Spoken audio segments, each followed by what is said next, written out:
Hello everyone, welcome to commerce net achievers. My name is Talveer Singh और सबसे पहले आप सभी का बहुत बहुत थैंक यू चैनल के साथ जुड़ने के लिए। और अगर आप ये वीडियो हमारी पहली बार देख रहे हो तो अभी चैनल को सब्सक्राइब कर लीजिए और उसके साथ जो बेल आइकन बना है उसे प्रेस कर लीजिए ताकि हर वीडियो की नोटिफिकेशन आपको सबसे पहले मिले और आपकी प्रिपरेशन और अच्छे तरीके से चलती रहे। तो आज हम अपनी सीरीज को कंटिन्यू करने वाले हैं। हमारा 8th लेसन है। इससे पहले 7 लेसन मैं आपको ऑलरेडी दे चुका हूं। अगर आपने वो नहीं देखा है तो उसे जरूर से देख लीजिएगा। आपके रिसर्च के बेसिक्स हैं वो बहुत स्ट्रांग हो जाएंगे। ठीक है, हम 10-10 लेसन पे सीरीज शुरू करेंगे। 10 रिसर्च के लेसन थे, इसके बाद 10 लेसन है वो टीचिंग के आएंगे, फिर 10 कम्युनिकेशन के। ठीक है, इस तरीके से थोड़ा थोड़ा करके ही आपके बहुत सारे कंसेप्ट क्लियर हो जाएंगे।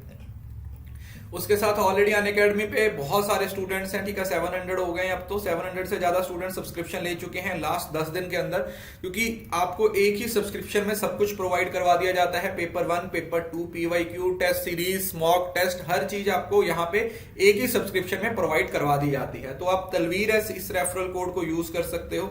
इस रेफरल कोड से आपको 10% का डिस्काउंट मिल जाएगा और साथ में आप अपने क्रेडिट्स को यूज करोगे तो 10% का और डिस्काउंट आपको मिल जाएगा। तो इस कोड से आप टोटल 20% का डिस्काउंट है वो ले सकते हो विद यूर क्रेडिट्स।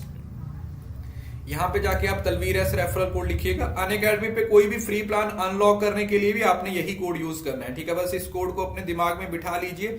ये हर लॉक को खोल देगा जो भी अनअकैडमी पे आपको लॉक देखने को मिलेगा। इवन के हर कैटेगरी में, अगर आपके दोस्त किसी और कैटेगरी में पढ़ाई कर रहे हैं तो वहां पे भी आप उनके साथ शेयर कर सकते हो इस कोड को, ताकि वो इस कोड से अपने सारे जो लॉक कोर्सेज हैं उनको अनलॉक कर सकते हैं।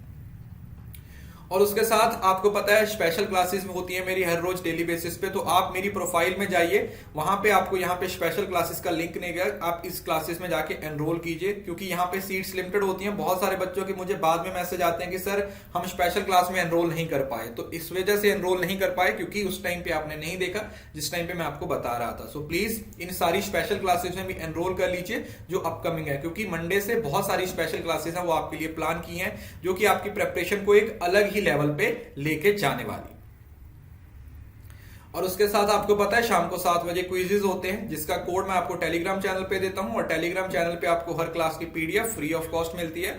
हर वीडियो की नोटिफिकेशन वहां पे मिल जाती है। आपको सब कंटेंट वहां पे फ्री ऑफ कॉस्ट मिलता है। तो कोशिश कीजिए पेड और फ्री जितना भी आप फायदा ले सकते हो आप उतना फायदा लेने की कोशिश कीजिएगा, ताकि आप अपने प्रिपरेशन को अच्छे तरीके से कवर कर पाओ।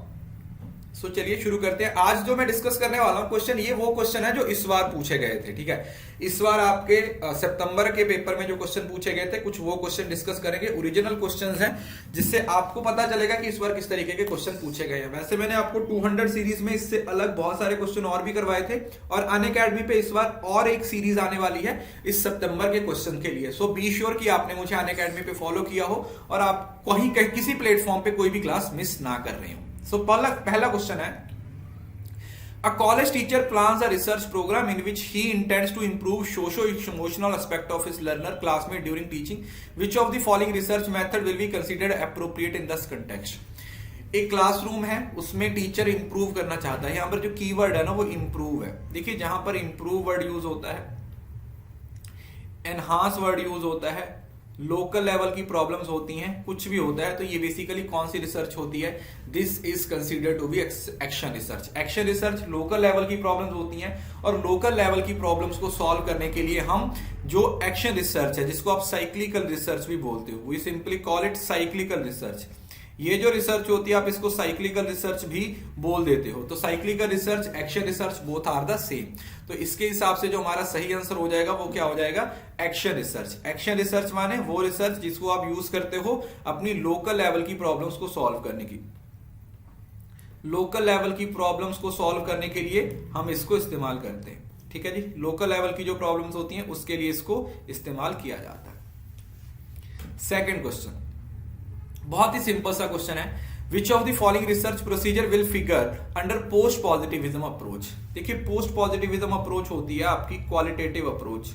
क्वालिटेटिव अप्रोच वो अप्रोच होती है जिसमें आप क्या करते हो, आप क्वालिटेटिव डाटा यूज करते हो, मतलब आप एक सब्जेक्टिव अप्रोच को इस्तेमाल करते हो। What you actually do, you use subjective approach.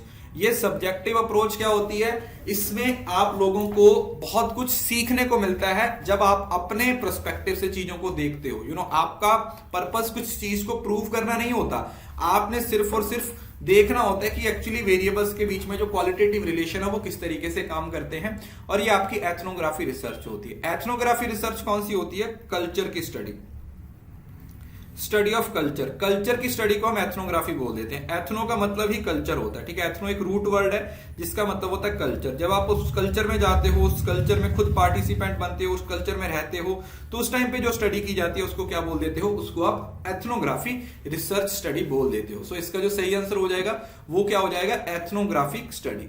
Ethno मतलब कल्चर।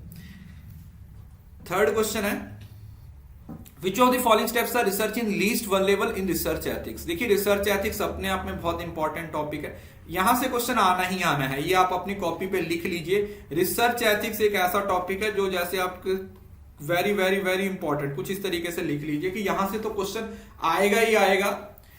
तो रिसर्च एथिक्स लीस्ट वल्नरेबल, कहां पर रिसर्च एथिक्स है वो लीस्ट वल्नरेबल होते हैं, या कहां पर उनकी रिक्वायरमेंट कम होती है रिसर्च वेरिएबल्स को आइडेंटिफाई करने में, डिफाइन रिसर्च वेरिएबल को, या डाटा कलेक्शन, डाटा एनालिसिस, या फिर रिपोर्टिंग द आउटकम। देखिए जो रिसर्च एथिक्स होते हैं बेसिकली ये जहां से डाटे की शुरुआत होती है, डाटा कलेक्ट करना, डाटे को एनालिसिस करना, वहां से शुरू होते हैं। ये पहले दो एलिमेंट में आपको रिसर्च एथिक्स की जरूरत नहीं होती, क्योंकि सिर्फ आप आइडेंटिफाई कर रहे हो रिसर्च वेरिएबल्स को और उनको डिफाइन कर रहे हो। सो ए और बी हमारे वो पैरामीटर्स हो जाएंगे। यहां पर रिसर्च एथिक्स है वो बहुत कम वल्नरेबल होते हैं। वल्नरेबल मतलब यहां पर इनकी जरूरत कम महसूस होती है या यहां पर इनको इस्तेमाल नहीं किया जाता। बट जैसे ही आप डाटा कलेक्शन के फेज में एंटर होते हो, राइट, जैसे ही आप डाटा कलेक्शन के फेज में एंटर होते हो, आप डाटा कलेक्ट करते हो, उसका एनालिसिस करते हो, वहां पर आपके पास हमेशा ऑप्शन होती है कि आप डाटे के साथ क्या कर सकते हो? You can do FFP, that is fabrication, F फाल्सिफिकेशन, P plagiarism. ये सारी चीजें आपको देखने को मिलती हैं जब आप रिसर्च एथिक्स में जाते हो। सो जब डाटे से छेड़छाड़ शुरू होती है वहां पर रिसर्च एथिक्स की जरूरत होती है, बट वेरिएबल्स को डिफाइन करने में या और सारी चीजें करने में हमें कोई ज्यादा फर्क नहीं पड़ता। Okay, next question, formative evaluation, summative evaluation, criterion referred और नॉर्म रेफर्ड। अब ऐसे क्वेश्चन को हमेशा ऑप्शन से बनाया जाता है। क्या किया जाता है? ऑप्शंस को बनाया जाता है। Formative evaluation, summative evaluation. आप लोगों को एक बात पता है कि जो फॉर्मेटिव इवैल्यूएशन होती है, आप समझने की कोशिश करो कि फॉर्मेटिव क्या होती है। फॉर्मेटिव होती है जो लगातार होती है। मतलब मैं देखूं फॉर्मेटिव, क्या परसेंटाइल रैंक दिया जाता है? नहीं। क्या मास्टरी देखी जाती है? नहीं। Intention of using it to identify scope and potential for improvement, यहां से आप कंफर्म कर सकते हो कि ए का 3 होगा, राइट। यहां से आपको एक बात कंफर्म होगी कि ए का 3 हो गया, मतलब ए को मैं इससे मिला दिया, क्योंकि मुझे पता फॉर्मेटिव वैल्यूएशन लगातार चलती रहती है। तो बी किससे मिल जाएगा? बी 4 से मिल जाएगा। क्यों? लर्निंग स्टैंडर्ड्स की बात की हुई, आपने कितना सीखा, तो समेटिव यहां पे मैच हो जाएगा। सी 2 से मिल जाएगा, क्राइटेरिया है, एक स्टैंडर्ड्स है, क्राइटेरिया फिक्स किए हुए हैं मास्टरी के, और जो नॉर्म है उसमें आप क्या करते हो? परसेंटाइल दे देते हो। नॉर्म में परसेंटाइल, ठीक है जी, टाइल परसेंटाइल, नाम से याद रखिए, ग्रुप को परसेंटाइल दिया जाता है, ग्रुप को परसेंटाइल, जैसे आपको दिया ना परसेंटाइल, तो वो नॉर्म रेफर्ड होते, राइट। सो ये सिंपल क्वेश्चन था, आपको पता होना चाहिए इसकी एप्लीकेशन क्या है, किस तरीके से आपको पेपर में पूछा जाता है, बहुत बार पूछा जाता है पेपर में। 5वां क्वेश्चन है, in using the hypothetic deductive research paradigm which of the following sequence is considered appropriate. Deductive approach कौन सी अप्रोच होती है? जहां पर आप एक थ्योरी को वेरीफाई कर रहे हो, या मैं आपको सिंपल तरीके से बोलूं तो ये क्वांटिटेटिव अप्रोच हो जाएगी। What it will be? A quantitative approach. Quantitative approach का मतलब क्या हुआ? जहां पर आप एक साइंटिफिक मेथड यूज कर रहे हो, आप एक ऐसी थ्योरी पे काम कर रहे हो जो ऑलरेडी प्रूव हो चुकी है। तो इस केस में देखो, यहां पर भी इन्होंने हाइपोथेसिस मेकिंग लिखा है, यहां पर हाइपोथेसिस मेकिंग और यहां पर हाइपोथेसिस टेस्टिंग, तो ये तीनों ऑप्शन अपने आप ही डिलीट हो गई। क्यों? क्योंकि पहले ही हाइपोथेसिस नहीं बनाते हो, पहले रिसर्च प्रॉब्लम आती। तो ऑप्शन के हिसाब से क्वेश्चन को कैसे बनाना है वो भी मैं आपको सिखा रहा हूं। एस्टेब्लिशिंग ए रिसर्च प्रॉब्लम, उसके बाद हाइपोथेसिस बनाया जाता है, फिर उसको टेस्ट किया जाता है, और फिर आप एक जनरलाइजेशन पे पहुंचते हो, और उसके बाद आपको उसको क्या करते हो? कंक्लूड करते हो। प्लीज जो मेरी वीडियोस होती हैं, आप कभी भी इनको ध्यान से देखोगे ना, तो मैं आपको अप्रोच भी सिखाता हूं जो कि और आपको कहीं पे सीखने को नहीं मिलेगी। मतलब मेरी अप्रोचेस को अगर आप यूज करोगे ना तो ऐसे ऐसे क्वेश्चन भी आप बना लोगे जिसकी एबीसी भी आपको नहीं पता होगी, बट उसके लिए आपको सीखना पड़ेगा, आपको मेरी क्लासेस को फॉलो करना पड़ेगा, हर चीज आपको सिस्टमैटिक अप्रोच से समझनी पड़ेगी। सो ये अपने आप में काफी इंपॉर्टेंट है। Next question, the personalistic style of writing in research report are permissible in which of the following research. देखिए पर्सनलिस्टिक का मतलब क्या हुआ, एक सब्जेक्टिव अप्रोच, मतलब आप अपने हिसाब से रिपोर्ट लिख सकते हो। और आप अपने हिसाब से रिपोर्ट कहां पे लिख सकते हो, जब आप क्वालिटेटिव रिसर्च कर रहे हो, ठीक है, क्योंकि क्वांटिटेटिव में तो एक स्टैंडर्ड होता है, उस स्टैंडर्ड के हिसाब से आपको चलना पड़ता है। बट जब आप क्वालिटेटिव अप्रोच को यूज करते हो तो वहां पर आपको जरूरत नहीं होती है क्या करने की, कोई भी राइटिंग स्टाइल आप अपने हिसाब से यूज कर सकते हो। तो इसमें से जो क्वालिटेटिव है वो सिलेक्ट कर लो, या जो क्वांटिटेटिव है उसको निकाल दो। देखिए ग्राउंडेड थ्योरी है वो क्वालिटेटिव अप्रोच है, पार्टिसिपेशन ऑब्जर्वेशन ये भी पार्टिसिपेशन है, और केस स्टडी ए सी और ई कहां पे है, ए सी और ई, तो ये क्वालिटेटिव अप्रोच का पार्ट है। क्वालिटेटिव अप्रोच का मतलब क्या हुआ कि भाई हमारे पास सब्जेक्टिविटी है, क्या है, सब्जेक्टिविटी है। सब्जेक्टिविटी माने आप अपने हिसाब से चीजों को डिफाइन कर सकते हो, क्योंकि हम एक ऐसी चीज पे काम कर रहे हैं जिसके बारे में अभी हमें नॉलेज नहीं है।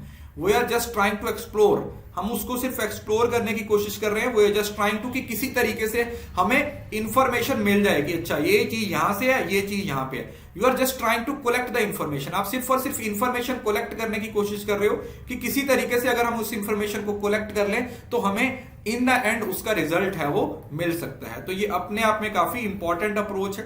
तो आप समझने की कोशिश कीजिए, इंडक्टिव, डिडक्टिव, हाइपोथेटिक, डिडक्टिव कुछ भी लिखा हुआ होता है, आपने पॉजिटिविज्म और पोस्ट पॉजिटिविज्म से इसको रिलेट करना है और आप बड़े आराम से इन क्वेश्चंस को बना सकते हैं।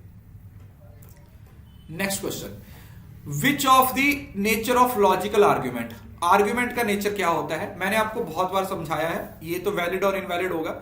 अपनी कॉपी पे नोट कर लीजिए, जब प्रोपोजिशन की बात होती है, प्रोपोजिशन आपकी फर्स्ट हो सकती है, उसके बाद आपकी प्रोपोजिशन सेकंड हो सकती है। जो प्रोपोजिशन होता है इनका नेचर ट्रू और फॉल्स होता है, ट्रू और फॉल्स होता है अगर नेचर पूछा जाए। अगर अजम्पशन पूछा जाए कि इसके बारे में अजम्पशन क्या बनाई जाती है, तो इसके बारे में अजम्पशन हम ये बनाते हैं कि ये हमेशा ट्रू होगी।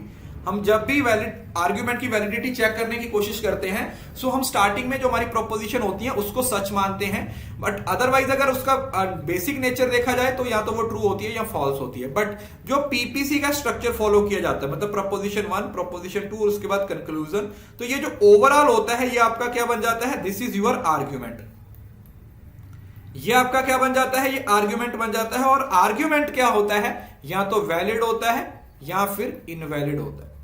जो आपका आर्ग्यूमेंट होता है वो या तो वैलिड होगा या फिर इनवैलिड होगा। तो अपने आप में काफी इंपॉर्टेंट है लॉजिकल आर्ग्यूमेंट। सो ये वैलिड हो सकता है या फिर इनवैलिड हो सकता है। सो इसका जो सही आंसर हो जाएगा that is option number 3, valid और इनवैलिड, की जो आर्ग्यूमेंट है वो या तो भाई वैलिड होगा या फिर वो इनवैलिड होगा। सो ये थे आज के 7 क्वेश्चन। आई होप कि आपको सारे क्वेश्चन अच्छे लगे होंगे। इस क्लास की पीडीएफ आपको टेलीग्राम पे मिलेगी। सभी बच्चे टेलीग्राम चैनल ज्वाइन कर लीजिए, यहाँ पे आपको फ्री ऑफ कॉस्ट सब कुछ सीखने का, पढ़ने का मौका मिलता है। और स्पेशल क्लासेस में एनरोल कीजिए। अनअकैडमी पे सब्सक्रिप्शन लेने के लिए तलवीर एस रेफरल कोड को ही यूज करना है। कोई भी प्लान अनलॉक करने के लिए वो कभी भी कोड पूछता है तो आप इस कोड को अप्लाई कर दीजिएगा, आपको हर जगह पे इस कोड का एडवांटेज मिल जाएगा। सो ये थी आज की वीडियो। आई होप कि ये वीडियो आपको अच्छा लगा होगा। वीडियो अच्छा लगा तो वीडियो को लाइक जरूर कीजिए। वीडियो के नीचे अपनी प्रीशियस फीडबैक लिखिए। मुझे अनअकैडमी पे फॉलो कीजिए। स्पेशल क्लासेस को जरूर से एनरोल कीजिए, बिल्कुल फ्री होती हैं। और आपको पता है कि फ्री क्लासेस का एक्सपीरियंस बिल्कुल प्लस क्लास जैसा एक्सपीरियंस होता है। और अगर आप डिटेल में सारी चीजों को कवर करना चाहते हो तो आप प्लस पे सब्सक्रिप्शन लेके भी अपनी पढ़ाई शुरू